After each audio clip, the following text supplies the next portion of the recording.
बिहार में voter list की गहन पुनरीक्षण प्रक्रिया यानी एसआईआर को लेकर जारी भिड़ंत की। चुनाव आयोग से वोटर लिस्ट वाली इस लड़ाई में विपक्ष ने दो मोर्चे खोल रखे हैं।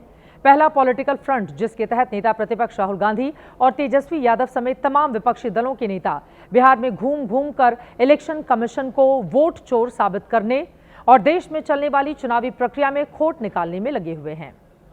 मतदाता सूची वाली इस लड़ाई का दूसरा फ्रंट विपक्ष ने सबसे बड़ी अदालत में खोल रखा है।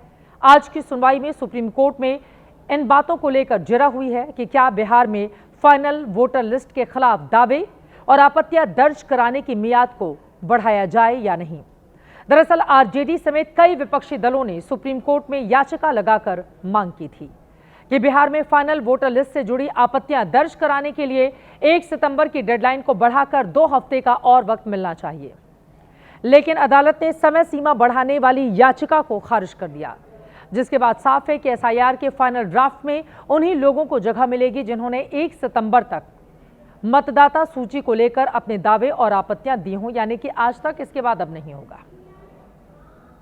2 पिटिशन जो फाइल 3 आईएएस लिस्टेड थी और उनकी मेन प्रेयर्स ये थी कि एक तो आधार को जो कवरेज है उसका पूरा 7.2 करोड़ एक्टर्स पे एक्सटेंड होना चाहिए, नॉट जस्ट द 65, और की टाइमलाइंस एक्सटेंड होनी चाहिए। दोनों चीज सुप्रीम कोर्ट ने सिरे से खारिज कर दी है। दोनों चीज एक्सेप्ट नहीं हुई है। सुप्रीम कोर्ट ने ईसीआई का डेटा नोट किया है कि ओवर 99.5% लोगों का documents along with the enumeration form already आ चुका है। आज एसआईआर पर हुई सुनवाई के दौरान सुप्रीम कोर्ट में एक बार फिर चुनाव आयोग और राजनीतिक दलों के वकीलों के बीच एसआईआर की प्रक्रिया को लेकर बहस हुई है। सुनवाई के दौरान याचिकाकर्ताओं की ओर से अदालत में मौजूद वकीलों ने कई मांगे की हैं। पहली की ये कि आपत्तियां दर्ज करने की समय सीमा 15 सितंबर तक बढ़ाई जाए। दूसरी मांग थी कि आधार को भी मान्य दस्तावेज की तरह स्वीकार किया जाए।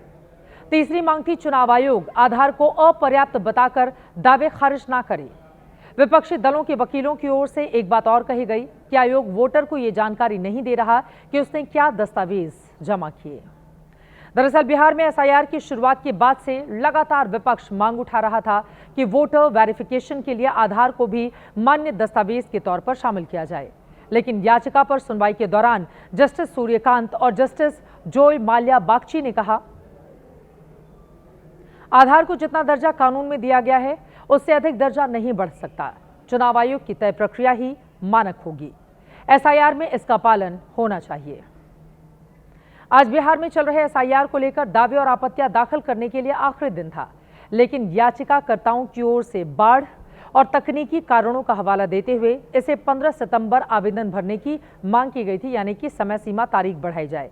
इस पर आज सुनवाई के दौरान चुनाव आयोग की ओर से कहा गया कि 30 सितंबर के बाद भी वोटर लिस्ट को लेकर आवेदन दाखिल कर सकते हैं। एसआईआर फाइनल लिस्ट जारी होने के बाद भी वोटर लिस्ट अपडेट का काम चलता रहेगा।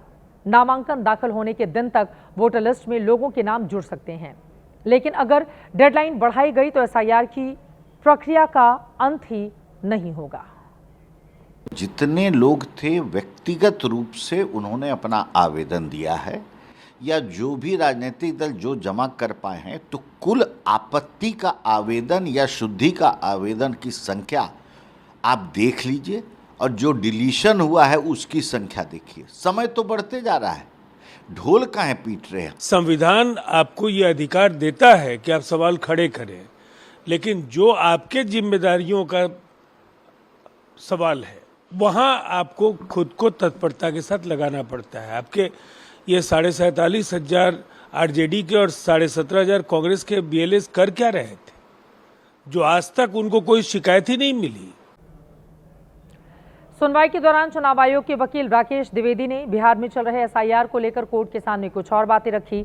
चुनाव आयोग की ओर से अदालत को जानकारी दी गई कि राजनीतिक दल वोटर लिस्ट में नाम जुड़वाने में ज्यादा हटवाने के आवेदन कर रहे हैं। 1,34,738 आपत्तियां नाम बाहर किए जाने को लेकर दायर की गई हैं, लेकिन नाम जोड़ने के लिए सिर्फ 33,326 वोटरों के व्यक्तिगत दावे आए, जबकि राजनीतिक दलों की ओर से अब तक सिर्फ 25 आवेदन ही मिले हैं। लेकिन राष्ट्रीय जनता दल और विपक्ष का कहना है कि सुप्रीम कोर्ट चुनाव आयोग की ओर से सुप्रीम कोर्ट में जो जानकारी दी गई है वो झूठी है।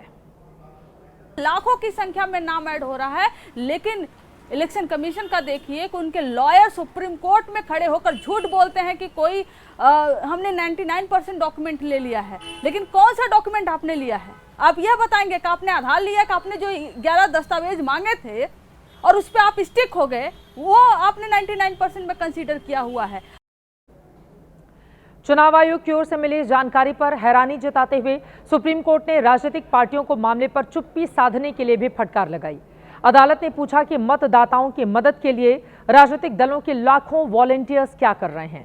अब इस मामले पर 8 सितंबर को सुप्रीम कोर्ट में फिर से सुनवाई होगी।